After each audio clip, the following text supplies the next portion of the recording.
주님, 우리의 영혼이 주님을 기다립니다. 주님께서 먼저 움직이시고 주님께서 그 생명의 숨결을 불어넣어 주시기를 저희가 항상 소망합니다. 저희들이 아무런 생명이 없을 때에, 흙먼지에 불과할 때에 저희들을 조성하시고, 그리고 저희들을 다듬으시고, 그리고 거기서 그치지 않으시고 주의 영을 우리에게 불어넣어 주셔서 살게 하신 것이 주님의 은혜이기 때문입니다. 저희가 그러한 존재의 연이 매일매일마다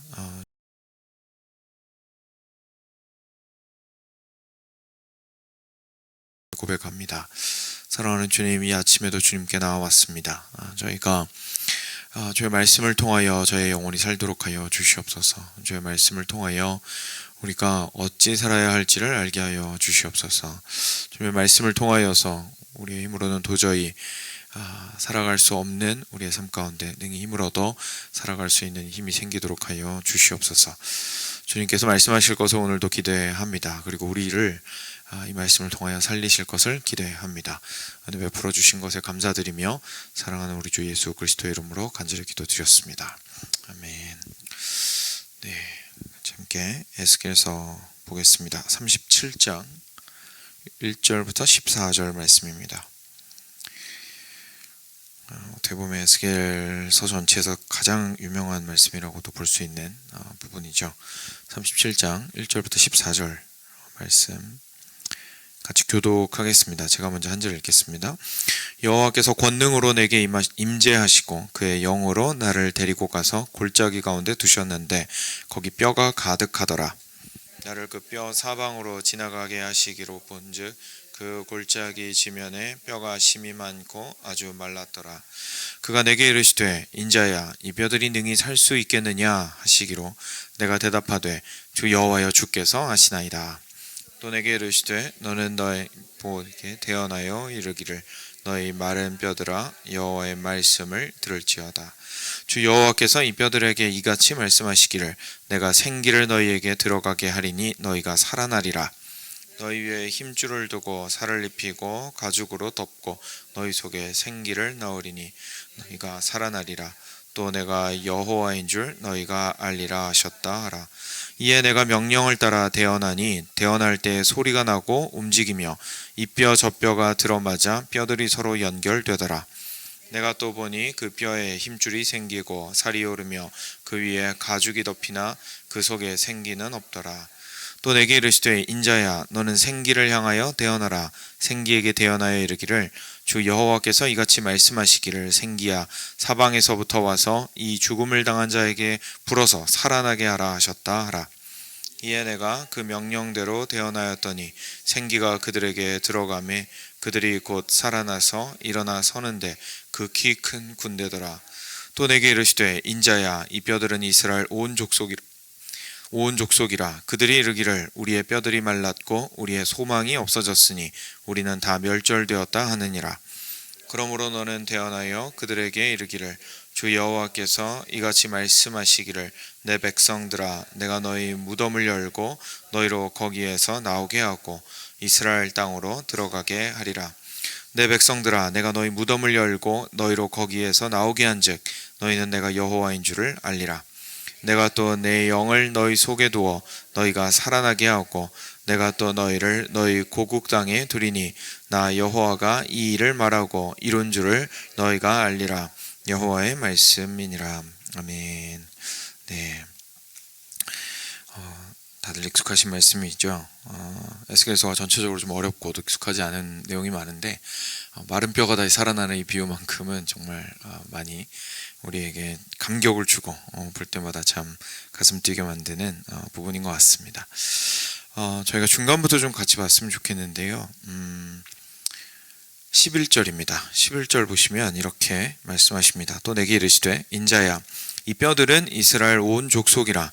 그들이 이르기를 우리의 뼈들이 말랐고 우리의 소망이 없어졌으니 우리는 다 멸절되었다 하느니라 라고 이야기하십니다. 그러니까 이 마른 뼈에 대한 이야기가 어떤 이야기인지를 좀 설명을 해주시는 부분이어서 먼저 봤습니다. 지금 마른 뼈들이 이렇게 가득 모여 있는 곳으로 하나님께서 에스겔을 그 영을 통해서 불러가셨는데 거기서 보았던 그 마른 뼈들은 이스라엘 족속들을 의미하는 거였습니다. 근데 이스라엘 족속들이 어떤 상태를 의미하는지를 보니까 그 사람들이 스스로 자기 자신들을 보고 이렇게 말했던 겁니다. 뼈들이 말랐고, 그러니까 우리가 뼈가 앙상하였고 남은 것이 없고 지금 그냥 죽을 수밖에 없는, 생기란 전혀 없는 상태에 있습니다. 그리고 우리에게는 소망이 없습니다. 우리는 다 멸절되었습니다 라고 얘기했다고 말씀하십니다.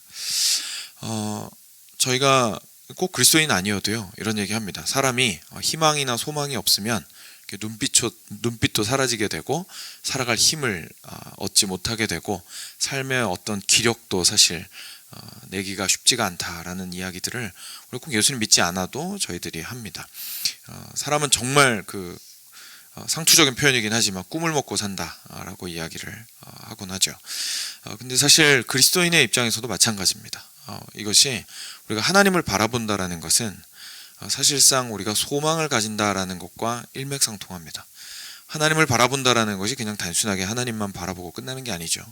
그 하나님을 바라보았을 때 우리는 현재 지금 이 자리에서 마른 뼈밖에 없는 것 같은 내가 다시 일어날 수 있고 소성케 되고 회복해 될 수 있다라는 소망을 하나님 안에서 발견하게 됩니다.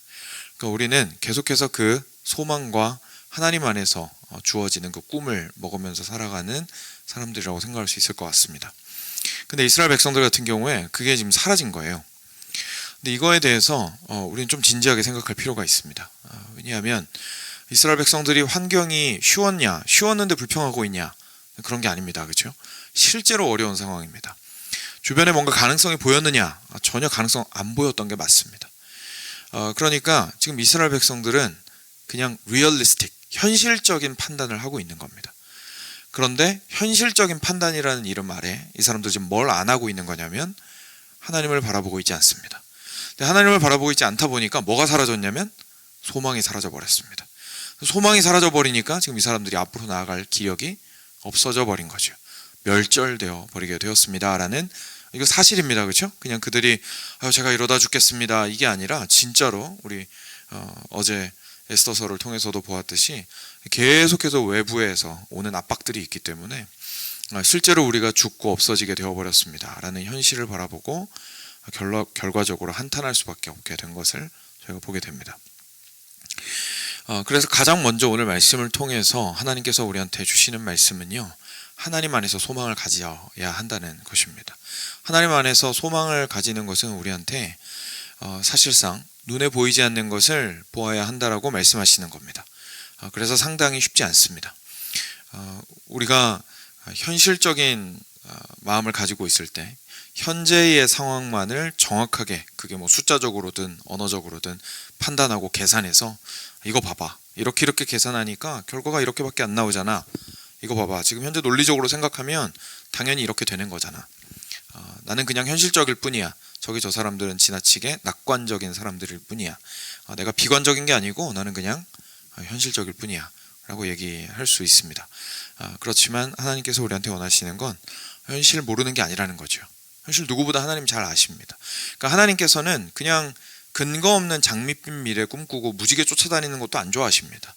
그렇지만 동시에 현실을 바라보고 그것에 대해서 비관하는 것도 하나님께서는 강력하게 책망을 하시죠. 하나님이 원하시는 것은 지금 현재의 상황이 물론 현실적으로는 힘들 수 있어도 고개를 들어 하나님 안에서 참 소망을 가지는 것이라는 것을 저희가 좀 기억해 볼 필요가 있을 것 같습니다. 제가 목회 처음 시작했을 때 이제 벌써 3년 반 지났습니다. 그렇죠? 3년 반 전에 처음 왔을 때 제가 회복에 대한 메시지 전했던 거 아마 기억하시는 분들이 있을 겁니다. 근데 그때에도 결국 제가 우리 베들레헴 교회에서 저한테도 그렇고요, 그리고 우리 성도님들께도 그렇고 계속 교제하고 만나고 하면서 느꼈던 것은 소망의 필요성이었습니다. 저도 살아오면서 계속 그랬고요. 소망이 별로 중요한지 잘 몰랐거든요. 그리고 또 젊었다 보니까 그냥 그냥 건강하고 그냥 앞으로 계속 할 수 있을 것 같은 막연한 긍정적인 마인드 같은 게 있잖아요, 젊으면. 그랬는데 하나님 안에서 그 소망이 필요하다는 사실을 갈수록 깨달아가던 중이었고, 교회를 만나면서 그게 얼마나 더 중요한지를 그때 굉장히 절절히 깨달아서 그 당시 제 나름대로는 최선을 다해서 그 사실을 전달하려고 애를 썼었습니다. 3년 반 지났습니다. 전 지금도 똑같은 것 같습니다. 그리고 우리는 하나님 존전 앞에 가기 전까지 이 소망을 먹고 살아가는 사람들이라는 사실을 저희가 꼭 기억할 필요가 있습니다. 그래서 여러분 삶 속에 하나님을 바라시는 그 소망이 가득하셨으면 좋겠습니다. 근데 오늘의 초점은 어디 있냐면요. 근데 이 소망을 하나님께서 그 소망을 어떻게 불어넣어 주시는지에 대한 말씀입니다. 하나님께서 소망을 어떻게 불어넣어 주시는지 처음부터 보시면 하나님께서 권능으로 에스겔에게 임재하셨고 하나님의 영으로 에스겔을 데리고 골짜기 가운데 데리고 가셨습니다. 근데 거기에 뼈가 가득했습니다. 근데 에스겔은 뼈 사방으로 하나님께서 이렇게 인도하시니까 같이 따라서 이렇게 돌아다녔습니다. 근데 이게 사실은 에스겔 입장에서는 상당히 부담스러운, 아무리 꿈이라고 할지라도 그 환상이라 할지라도 상당히 부담스러운 장면입니다. 왜냐하면 에스겔은 제사장이거든요. 제사장은 죽은 시체를 가까이 하면 안 됩니다. 그러니까 지금 부정하게 보이는 그 땅을 지금 막 헤집고 다니고 있는 겁니다. 에스겔은 그럼에도 이제 그 인도하심을 따라서 가고 있죠. 그 긴장감이 좀 느껴집니다. 에스겔이 그렇게 돌아다니고 있었습니다. 비참한 장면이었죠. 그 골짜기 지면에 뼈가 심이 많고 아주 말랐더라. 그래서 하나님께서 물어보십니다. 인자야, 이 뼈들이 능히 살 수 있겠느냐? 에스겔의 생각을 물어보시는 거예요. 에스겔이 솔직하게 대답합니다. 주님께서 아십니다. 에스겔은 사실 사람입니다. 그렇죠? 그의 눈에 비친 것이나 우리 눈에 비치는 것이나 사실 뭐 큰 차이 없을 겁니다. 마른 뼈들이 그냥 막 굴러다니고 있는데 그게 어떻게 살아나겠습니까? 해변가에 죽은 나무들이 막 잔뜩 깔려있는 것을 제가 본 적이 있는데 그 죽은 나무들 보고 하나님께서 저한테 영광아 이거 다시 살아날 수 있겠느냐라고 물어보시면 저는 그 장면에서 그 나무들이 다시 파릇파릇해지는 것을 꿈꾸기는 좀 힘들더라고요.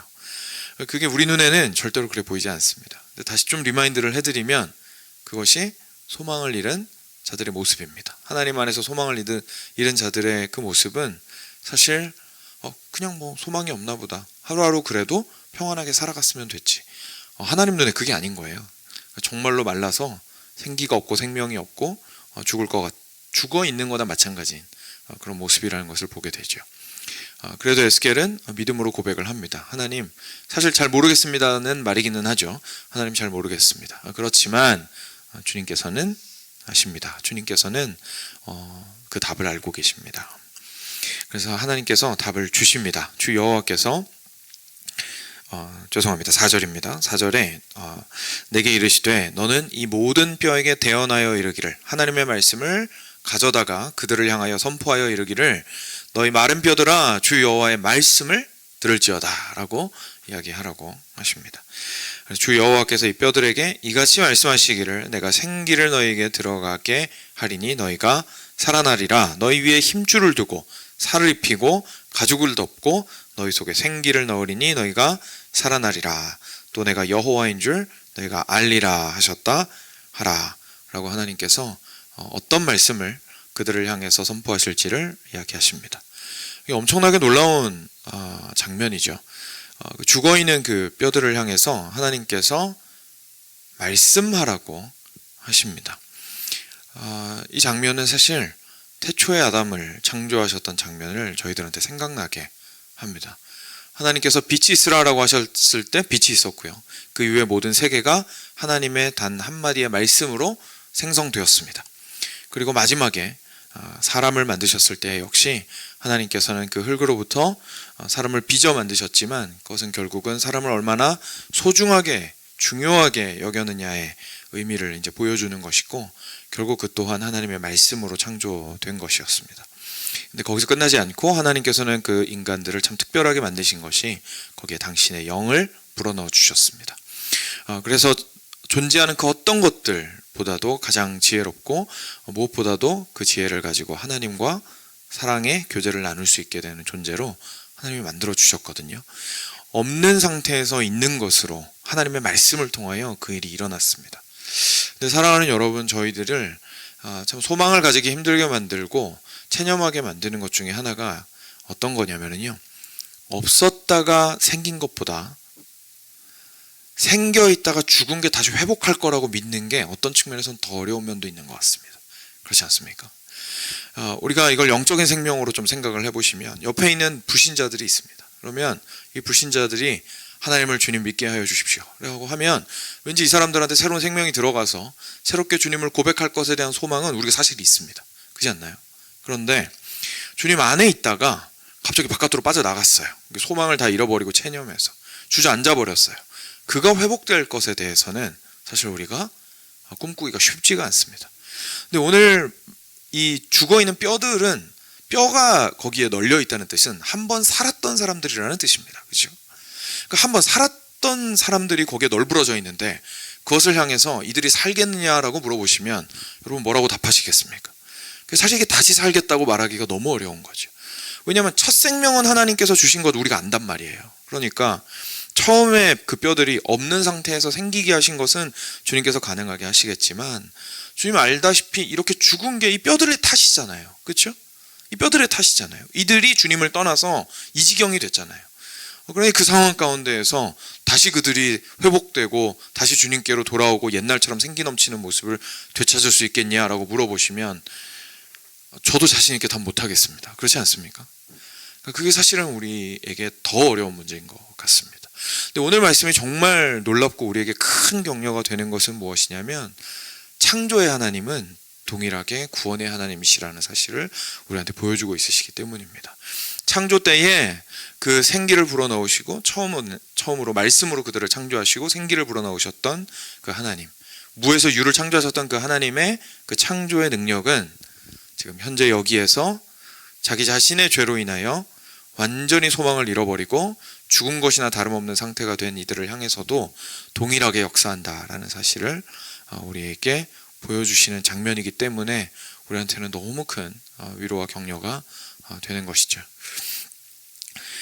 그리고 이 일을 하시는 방식도 창조 때랑 똑같습니다. 그렇죠? 역시 동일하게 말씀을 통해서 하시는 것을 저희가 보게 됩니다. 그때 놀라운 장면이 일어납니다. 7절에 이에 내가 명령을 따라 태어나니 에스겔이 그 말을 믿고 말을 했습니다. 그랬더니 선포한 목소리에 따라 뼈들이 반응하기 시작합니다. 소리가 나고 움직이며 이 뼈 저 뼈가 들어맞아 뼈들이 서로 연결되기 시작합니다. 정말 놀라운 광경이죠. 막 다닥다닥 움직이면서 뼈들이 이어 맞춰지기 시작했습니다. 인간에게 뼈가 얼마나 많습니까? 그렇죠? 그 모든 뼈들이 모여서 다시금 온전한 사람이 되게 됩니다. 그리고 그 뼈가 그대로 앙상한 채로 있는 것이 아니라 거기에 근육이 생기기 시작하고 거기에 살이 오르고 그리고 그 위에 피부가 덮이게 되었습니다. 놀랍게도 인간의 형체를 한 그 모습이 다시금 살아나게 되었습니다. 근데 하나님께서는 거기서 그치지 않으셨습니다. 아담을 손으로 빚으신 다음에 그냥 흙덩이로 살아가게 하지 않으셨던 것처럼 그에게도 동일하게 생기를 불어넣으셔서 하나님과의 관계를 가지게 해주셨던 것처럼 이번에도 회복하는 이 존재에게 그냥 그대로 두지 않으시고 생기를 불어넣고자 하십니다. 그래서 방금 뭐라고 나오냐면 아직 거기에 생기는 없더라 라고 이야기하시고 있습니다. 그럼 이제 생기를 불어넣으실 차례죠. 그래서 9절입니다.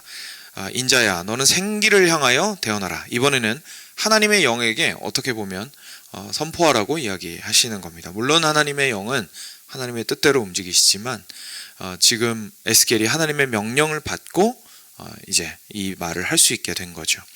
생기에게 대언하여 이르기를 주 여호와께서 이같이 말씀하시기를 생기야 사방에서부터 와서 이 죽음을 당한 자에게 불어서 살아나게 하라 하셨다 하라. 이에 내가 명령대로 대언하였더니 생기가 그들에게 들어가매 그들이 곧 살아나서 일어나 서는데 극히 큰 군대더라. 아멘.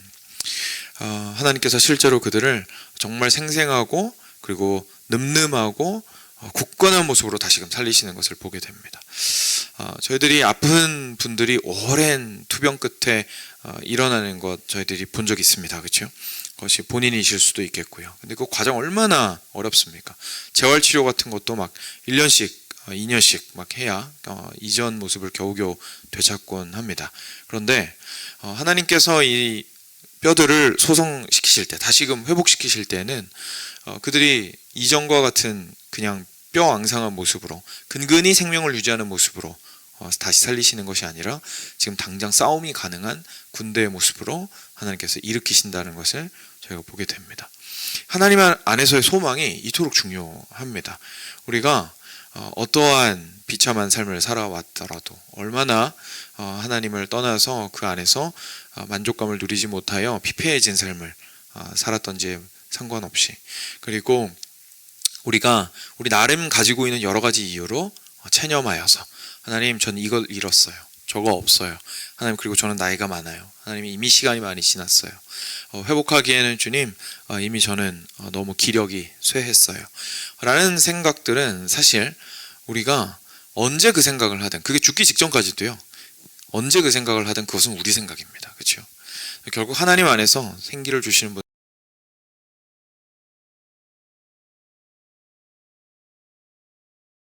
자들입니다. 그리고 하나님께서 그렇게 하실 때에는 우리에게 군대와 같이 생명력 넘치는 모습으로 다시금 일어나게 하신다는 것을 오늘 말씀 통해서 보게 됩니다. 그리고 이제 우리가 처음으로 봤던 11절 말씀으로 다시 돌아왔죠. 그리고 12절로 넘어가겠습니다. 그러므로 너는 대언하여 그들에게 이르기를 주 여호와께서 이같이 말씀하시기를 내 백성들아 내가 너희 무덤을 열고 너희로 거기에서 나오게 하고 이스라엘 땅으로 들어가게 하리라. 사실상 이 무덤은 스스로 판 무덤이었습니다. 그렇죠? 스스로 판 무덤입니다. 근데 그 스스로 판 무덤에서부터 하나님께서 나오게 하시고 그리고 잃어버렸던 그 땅으로 다시 돌아가게 하실 겁니다. 내 백성들아 내가 너희 무덤을 열고 너희로 거기에서 나오게 한즉 너희는 내가 여호와인 줄을 알리라. 조금 배고플 때에 밥 주는 것 꼭 하나님이 아니어도 됩니다. 옆에 있는 착한 사람만 있으면 그 정도 할 수 있습니다. 하지만 뼈가 바스러져 버린, 그것도 완전히 바스라져 버린 뼈가 다 이어붙고 거기에 힘줄이 생기고 근육이 붙고 피부가 붙고 생기가 들어가 군대와 같이 되는 것은 오직 여호와 하나님만 가능하십니다. 그리고 잃어버린 그 땅을 회복해 하시는 것도 오직 여호와 하나님만 가능하십니다. 그 이야기를 하시는 거죠. 그래서 내가 여호와인 줄을 그때 너희는 알게 될 것이다. 내가 또 내 영을 너희 속에 두어 너희가 살아나게 하고 내가 또 너희를 너희 고국 땅에 두리니 나 여호와가 이 일을 말하고 이룬 줄을 너희가 알리라. 여호와의 말씀이니라. 아멘. 사랑하는 여러분, 저희는 다시 한번 좀 기억할 필요가 있습니다. 우리의 삶 가운데에서 우리가 여러 가지 꿈과 소망을 가질 수 있거든요. 우리가 보통 삶의 낙에 대해서 이야기를 합니다. 그렇죠? 그리고 그 삶의 낙이라는 표현 자체가 뭐냐면 이거 있어서 내가 오늘도 살아간다라는 뜻입니다. 제가 소중하지 않다고 생각하지 않습니다. 우리 분명히 육신의 필요도 필요하기 때문에 우리가 삶의 낙이라고 이야기하는 것들이 그 소소한 행복들이 우리를 분명히 살아가게 만드는데 도움을 줍니다. 그런데 말 그대로 도움을 줄 뿐입니다. 그것이 생명이 될 수는 없습니다. 세상 사람들은 마치 그 작은 행복이 우리의 생명인 것처럼 말하며 살아갑니다. 근데 우리는 같아서는 안 되겠죠. 우리가 메말라 있고 우리가 강팍해 있다면 우리가 평온하다고 생각하지만 사실은 무뎌져 있다면, 그리고 하나님 안에서 소망을 가지지 않고 그냥 작은 삶에서의 나를 위로하는 것들에만 그냥 안주하고 있다면 하나님께서는 사실 그 상황을 굉장히 심각하게 바라보십니다. 별것 아닌 상황이 아닙니다. 하나님께서는 우리가 하나님 안에 소망을 두고 하나님께서 주신 생명력을 가지고 살아가기를 간절히 원하십니다. 그 생명력이란 결국 하나님과 교제하며 하나님의 뜻을 따르는 삶입니다. 그래서 우리가 그냥 내가 활기차면 되었다, 이게 아니에요. 내가 즐겁게 살면 하나님이 기뻐하신다. 단순히 그 문제가 아닙니다. 나의 활기가 어디로부터 왔는지 생각보다 중요합니다. 내가 과연 주 안에 소망을 두고 활기를 되찾았는가? 내가 과연 주님 안에서 참으로 기뻐하며 생명력을 다시금 회복하였는가? 참 중요합니다. 근데 여러분, 끝으로 그거 저희가 어떻게 알 수 있겠습니까? 저희가 어떻게 해야 하나님 안에서 기뻐하고 하나님 안에서 소망을 찾겠습니까? 오늘 말씀에 사실 진짜 놀라운 점이 여기에 있죠. 그것이 바로 말씀으로부터 말미암는다는 그 사실입니다. 사랑하는 여러분, 우리가 예수님을 안 믿었다가 믿은 사람한테 가장 중요하게 볼 수 있는, 그가 진짜로 거듭난 사람이라는 중요한 징표 중에 하나가 말씀을 대하는 태도입니다. 하나님을 믿지 않는 사람, 다시 말해서 생명이 없는 사람은 하나님의 말씀을 백날 들어도 그는 여전히 오늘 비유에 따르면 뼈다귀이기에 사실은 그 말씀이 들어오지 않습니다. 동일한 방식으로 그 영혼에 작용하지 않습니다. 근데 우리 삶도 마찬가지입니다.